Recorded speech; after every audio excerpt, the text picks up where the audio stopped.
All right. Welcome, everybody, to another edition of the Bff Show. And this one's going to be way different than what you're used to seeing in the previous episodes, and for good reason, because I think that when we used to do the radio show back in New York, we didn't shy away from the news of the day, and we didn't shy away from controversial subjects. And it was one of to me, the hallmarks of not just the show, but my relationship with you, Franco, because we've grown together since college. We've had these discussions. We've never been afraid to have these discussions, and I think that has made both of us better for it. And we decided doing the radio show that early on that we wouldn't ignore these issues that come up that intersect not just in the sports world but life in general, things that are just too big for you to ignore. And unfortunately, one of those instances that brings us to tonight's main subject for the show is what happened in Charlottesville and the Nazi and white supremacist marches that took place on Friday at the UVA campus, and then the horrible events of Saturday during a peaceful protest where what is described at this point as someone who was definitely tied to white supremacist movements and Nazi sympathizer who ended up killing Heather Heyer with their vehicle.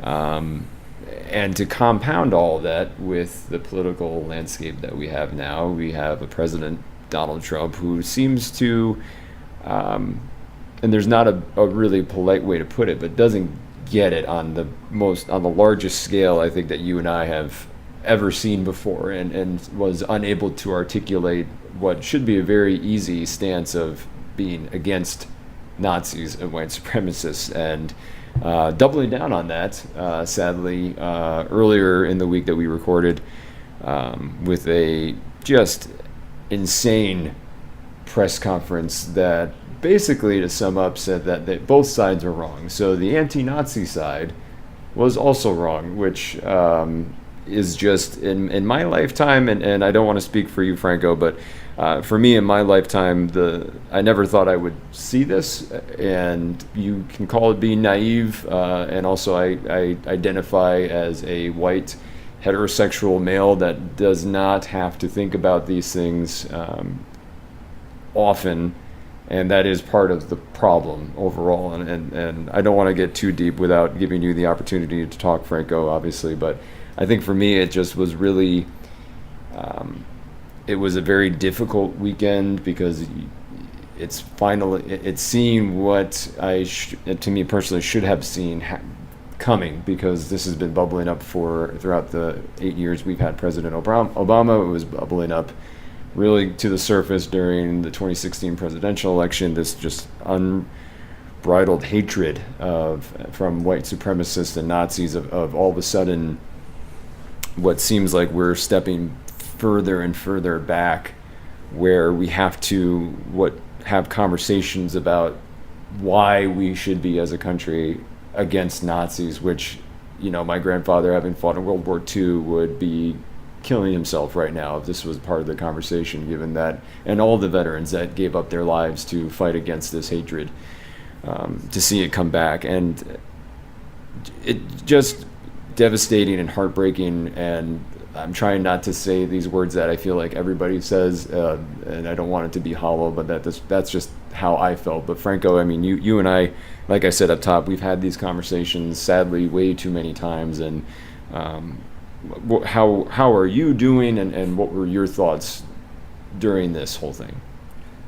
So, I think I thought a lot today, knowing we were going to film tonight, thinking about how we should talk about it and how we should cover it. And I think I arrived, sitting at my desk, there's no good way to talk about this. There's no way that's not divisive. There's no way that's not going to, piss off some people. And that's kind of the reality of, having a media show, right? Everything that happened this weekend was disgusting, and it was gross. It was disheartening. It was concerning. It takes away a lot of faith you have in people. And I think that's just the tip of it. The sad thing is, I think the biggest thing I walked away saying was I'm not surprised. And that's kind of really the statement. 2 weeks ago, you and I had a whole conversation about this Proud Boy movement, which is another white supremacist style movement that's taking up in cities. We have a president that won't acknowledge actively that there was a march where one of his permitted protesters drove a car into a group of other protesters. Having a permit doesn't excuse a hate crime. Peaceful protests that don't have permits are pretty intrinsic to the development of our country and the civil rights movement. Any idiot can tell you that. Any idiot can separate a hostile march from a peaceful march. One's really, really horrible because of the ideology it represents and the symbolism and the people in this country that it hurts by that symbol. Another is a pain in the rear end because it blocks traffic. Yes, Mr. President, in some principles, both sides were wrong. But one side was really wrong, stood against what our country's about, and stood up against, like you said, what many veterans fought for. One side deserves to get a traffic ticket. I think that's a distinction that he fails to make, and it's scary that we live in a country right now where 3,000 of our peers felt it was okay, and we're brave enough to buy tiki torches, which aren't even American, light them, march through a campus in the United States to push an aggressive, hatred-based agenda. That's just the 3,000 that showed up to live in that area. That's the scary thing. I think that kind of encapsulates it. But in the history of this show, we've been threatened by a white supremacist once. We've talked about numerous cases of police brutality and other things and race in sports. But the thing is, that's all like encapsulated in small instances. I think this is the worst thing we've ever seen, where it's this many people and it's become this socially acceptable that people are defending those people. And that's the scary part. And I think we'd be remiss not to acknowledge that. No, I agree. And I think,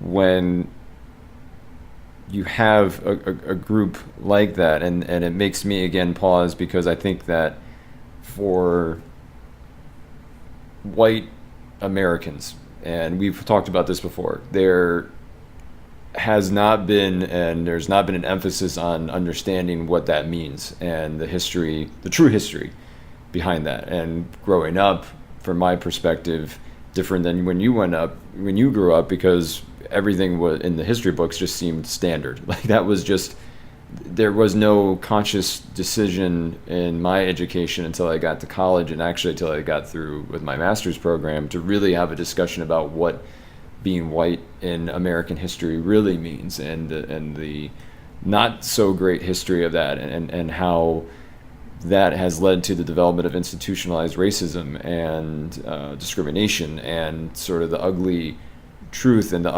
ugliness behind that. And I think that's where, as a society, and particularly in the United States of America, that we've failed. We haven't celebrated the diverse cultures and what they bring to it. We have zeroed in on one element of it, white, and that is the only element that is discussed and the only one that feels protected. And I think this, as you said, it's a lot deeper, because that's really, for me, where and the responsibility lies with having to call out others who look like me when you see it, when you hear it, and being part of it, and not just simply posting on Facebook that you're against it, and then you click post and you call it a day and hooray, I did something. If you're a white person, it doesn't go, to me, it needs to be, and I know that I'm speaking for myself, that it needs to be more than just words. It needs to be actions. I mean, yeah, I think there's so many emotions here. First, I mean, you don't need to apologize for your white privilege. You were born with melatonin that's different than mine, and that's life. Like, that's institutionalized racism doesn't fall on the individual, and that's not your fault. The thing that we need to really kind of acknowledge, I mean, I'm sorry to cut you off here. No, it's okay. It's not a matter of like white privilege. It's a matter of whatever. Half our country voted for Trump, half didn't. Not the point. The point is that half that didn't, like when issues like this come up, we're super vocal. We're super aware. We go viral. We post memes. In fact, we post memes that aren't even correct from the wrong rally because we think it's polarizing. But when our friends talk mess or say things we don't approve of, we're silent because it would ruin that relationship. And in the larger whole, that's our biggest issue. We live in a country where, again, it's okay to mock Colin Kaepernick for sitting down for the national anthem, but if your friend on the street says something mildly racist, we're going to let it go because he's a good guy and we know that. That's the problem. Even if you're not overtly racist, even if you're not involved in these white supremacist marches, the reality is, and even I'm guilty of this, we've let stuff like this go on for too long while staying quiet in the respect of the idea that our relationships don't want to be hurt. But this is a giant damn wake-up call that stance isn't going to work anymore. Because whether or not we like it, we live in a political climate with a regime that is now going to enable that to be the norm. And unless more of us stop twiddling our fingers, covering our eyes, and closing our ears and pretending this isn't happening, start to react and stand up for what we believe is right, and I'm going to go out on a limb and assume most people watching this show and hopefully listening to things like this in general believe in the basic intrinsic right that all men and women are created equal, regardless of their skin tone, and everybody has the right to be here. Let's just assume that's the norm. And if that's not your belief or anything else, stop watching and go screw yourself, because this isn't the show for you. So under that idea, fantastic, we all hold that. But we now have to go forward with that and start making a difference and being vocal, because the other side has proved it's vocal. And the other side has proven that being vocal has worked, and we now have a president that represents that. So I think the biggest thing to take away from this is a giant wake-up call to those of us that don't believe that the white race is supreme, or that any kind of divisive movements like this that separate us by our race and state that one race is a greater right to the same land that essentially they took from somebody else. I'm just saying I can't even follow that thought. And the bottom line is that it's time for us to start saying things, and if we don't, it's only going to get worse. And the less we say and the more we allow our president to say things like he said in the last 2 days, the more incidents we're going to have. And it's no secret that crimes against minorities and transgender individuals have spiked in the last 3 years. That's not going to stop. Forget North Korea. We're going to eat ourselves from the inside before anything else happens. Well, you mentioned Colin Kaepernick and the kneel and the controversy surrounding that. You had Marshawn Lynch this past weekend also sit during the national anthem. You had LeBron James coming out on Twitter against President Trump, and you also had interesting development with Jermichael Finley, Green Bay Packers, correct?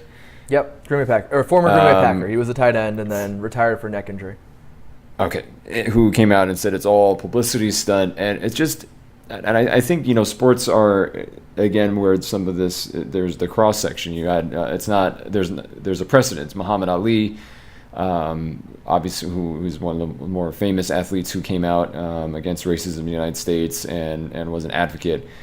And I think this is just another form of that has, for whatever reason, really been a hot topic. And to me, it was initially something that I was like, oh, well, they're just protesting. It's just their right to do that. But even on the national level, it's become, is this killing the NFL? Is this the reason why the ratings are down because people are leaving the product? And again, this is, I think, a wake-up call for me as a fan of whether or not I can really continue to buy in and support and go to these games where it's just, even as an institution, the NFL can't seem to just get the words out that I feel like they should, that basically says we support all of our players and whatever they want to do. The NFL, Roger Goodell remains silent, and they don't come out forcefully to protect their own players that sacrifice their bodies and their minds for this sport. And you have a very above average quarterback in Colin Kaepernick that a lot of teams could use, that are spending way too long trying to craft messages that make it sound like they've decided not to bring him in for football reasons, when I think we can all understand that's probably not the real reason. And the real reason is being that they don't want to deal with what he's doing, which is sad in of itself. But what are your thoughts with regard to what's going on, particularly in the NFL, and seems to be maybe heading into other areas of sport as well? Well, first off, I mean, if ever you wanted a reason to show why Colin Kaepernick should have protested, what's that British TV show, Here's Your Sign? You know what?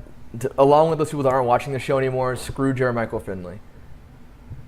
These guys are athletes, and they have a platform. And I'll tell you what, I guarantee in that crowd of 3,000 marching through Virginia, at least a third of them own jerseys that have a black player's name on the back of it.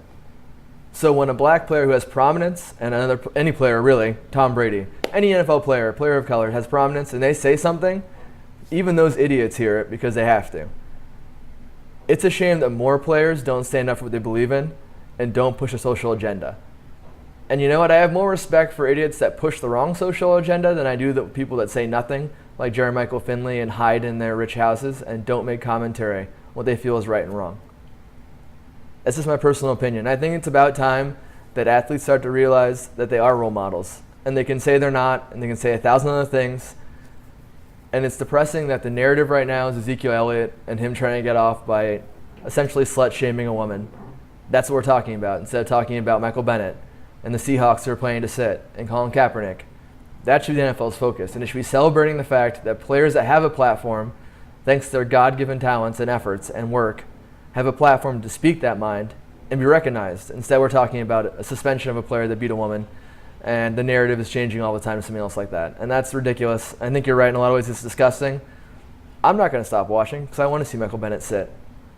And you know what? After this protest, I'm pretty sure at some point an owner will now take a chance on Colin Kaepernick, because if they can't see what's happening right now, then, I don't even know what to say. Then there's a problem kind of around. So I hope it keeps happening. I hope more players speak up.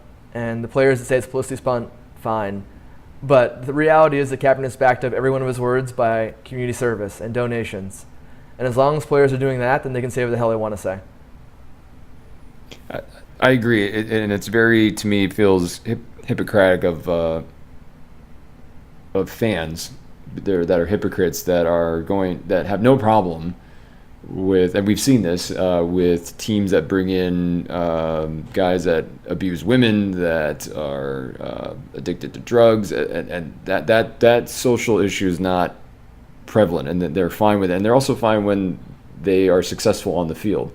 But the minute somebody actually speaks up and acts like a human being, then it's a problem. There's this weird dissonance between fans that can't have both politics and football in their life, and that we've somehow tried to elevate where football, it's beyond politics, it's entertainment. It's not, because it's real human beings playing. It's part of the culture. It's people that are seeing the same thing that you are seeing. So I agree with you. I hope more people do it. I hope that the players band together, and I think, ideally, if you had an instance, imagine, Franco, you tune in to watch Thursday night NBA game, and all of a sudden, right before the game, between the Cleveland Cavaliers and the Clippers, that LeBron James and Andre Iguodala, they both shake hands, they sit, and they don't play, and then the whole team sits and doesn't play. That would be, to me, that would be something to see. And I think that's the power that they have. They could make that decision right now, and that would be moment. And maybe I'm being ridiculous, and feel free to call me on it. But I just think that's that power. I don't know if all the players really, because of the money and that's their job, but if they banded together, the true power that they have, they could really make a true statement beyond just one player doing it. If it was a whole team doing it, that would be impactful. I totally agree with you. I'm losing my train of thought. No, you're saying. I totally agree with you. And that would be powerful. The reality is that a lot of times on teams like that, you have guys just trying to make rosters. Not everybody's LeBron James. Not everybody's Kevin Durant, unfortunately. And it kind of hurts that chance. And who am I to tell a player that is fighting for his right to live his dream and play in the NBA to not play? That's hard. But I think you're right. And it kind of speaks again to that power, right? Any player that says something, they're heard. We had an idiot Kyrie Irving tell the entire country the world is flat, and people are believing that. This is my point. There's power in their words, and the more players that use that to push a social agenda, the better. And I don't care if I don't like what the hell they're saying. It's not my place. It's their right to speak. And as long as it's getting heard, that's the good news. So, that's kind of the be-all, end-all for me. It's not worth talking about anymore. The Colin Kaepernicks of the world have proven that they're justified, because right now, we have a problem in this country. And the more players that point that out, good. Fantastic. That's what needs to happen. I hope they're burning, let's see, Virginia. What sports team's in Virginia? NFL team, help me out here. Would that be Redskins, Washington? Yeah. Yeah. Well, that's a whole other iceberg of issues. But you know what? I hope every white supremacist marched in that march take their Redskins jersey, because that basic entire team is built up on the backs of the accomplishments of colored athletes. I hope they burn their jerseys in protest then. I hope none of them have an NFL jersey in their closet, and if not, they're hypocrites. So let's do that. And Donald Trump and his whole failed idea to buy the AFL, probably for the better. We just figured that one out, didn't we? Yeah, we did. All right. But we can move on. Let's move on to something better. We have 5 minutes. Let's end on a high note before we... Sure. Well, I think the last thing, just to wrap it up, I think that, as Franco said, if you didn't like what you heard, you don't have to watch. And quite frankly, I don't care either. You don't have to be here. So we will continue to have these conversations. So I'm not apologetic for it, and neither is Franco. So screw it. You're just going to have to deal with it, because it's important that we talk about, even this tiny show does something. Maybe somebody somewhere finds some solace in at least another venue where you can talk. So that's all I'll say. We'll still bring these things up as we move forward. But Franco's right. We can transition in the last 5 minutes or so. Something that is an old favorite on the radio show and that we're bringing to here, and it's now the season of fantasy football. We're in the time now where drafts are beginning to start, and Mr. Fantasy himself, honk honk beep beep. I don't have the sound effects like I did on the old radio show. We'll have to get that. But we'll run through quickly some fantasy steals. And we'll start, and we have 3 sections of the round where who's a good steal in your opinion, Franco? And we're going to start with the high round. Who's a high round fantasy steal? And if you can give sort of the round range, because I'm always that guy that's like, I pulled the trigger in the second round on someone I probably should have waited till on the 8th. Yeah, definitely. And I get killed for it. But that's why I need you to bracket the rounds that it's appropriate to make this pick. So we'll say high rounds kind of go from 1 to 3, the first to third. We'll say 12-team league is kind of the assumption. My top round steal will be Todd Gurley, Los Angeles Rams, which still sounds weird to say. I know he burned a lot of people last year. He burnt me last year. But the talent we saw in his rookie year isn't going to go away. This is an RG3 situation where it's someone trying to change his mechanism. It's the improvement of the line, a better signal caller, and everything else. I have faith that Sean McVay is a great coach, and he's going to propel that offense. So Todd Gurley is who I'm going to get. Right now he's going at the end of the second. I'd reach the beginning of the second, even end of the first. And what about mid-round? Oh, we're going all 3 in a row. Okay. We're going to go all 3 in a row. Okay, I go wide receiver, and this isn't a homer pick. It's just the reality. Pierre Garçon right now is going near the 8th or 9th. I'd pick him in the 6th. Here's the reasoning. When he was in that offense with Shanahan, he was the number 1 receiver. He was top 10. Right now, he is the guy, and Brian Hoyer is a greatly underestimated quarterback as far as as far as producing number 1 receivers. So he's going to get a huge volume of targets. So I'm going to go with Pierre Garçon, mid-round steal. And finally, end round. So late round, we're going to go, let's say 12 through 16 or 17, depending on your format. My big steal here is Rashard Perriman, Ravens receiver. Right now he's going somewhere in the 14th. I know they picked up Jeremy Maclin and everything else, but Perriman's looking amazing in training camp, and he's kind of going under the radar. Steve Smith's retired. There's a lot of targets to be soaked up there.